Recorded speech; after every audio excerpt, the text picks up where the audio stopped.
அஸ்ஸலாமு அலைக்கும் வரஹ்மத்துல்லாஹி வபரகாத்துஹு. தினமும் ஒரு துஆ. எல்லோராலும் கைவிடப்பட்ட ஒருவர் இந்த வாசகத்தை கூறுவது நபி வழி.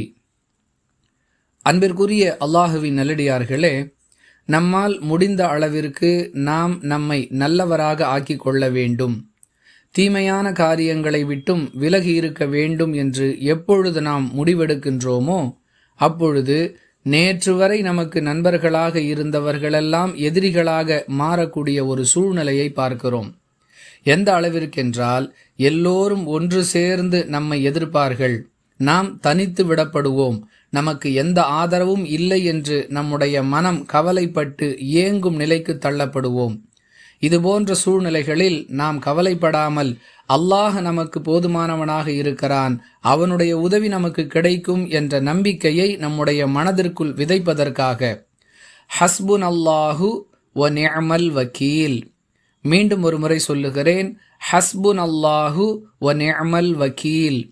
அல்லாஹ் நமக்கு போதுமானவன், அவன் அழகிய பொறுப்பாளன் என்ற கருத்தில் அமைந்த இந்த வாசகத்தை கூறிக்கொள்வதன் மூலம் நம்முடைய மனம் நிம்மதியடையும்.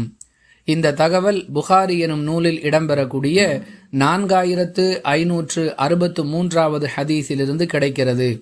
அல்லாஹுவின் தூதர் ஸல்லல்லாஹு அலைஹி வஸல்லம் அவர்களால் வழிகாட்டப்பட்ட ஒரு செயலை நாம் நடைமுறைப்படுத்துவது நிச்சயம் நமக்கு ஆறுதல் அளிக்கும் என்பதில் எந்த சந்தேகமும் இல்லை. வாஹிரு தஅவானா அனில் ஹம்துலில்லாஹி ரப்பில் ஆலமீன். அஸ்ஸலாமு அலைக்கும் வரஹ்மத்துல்லாஹி வபரகாத்துஹு.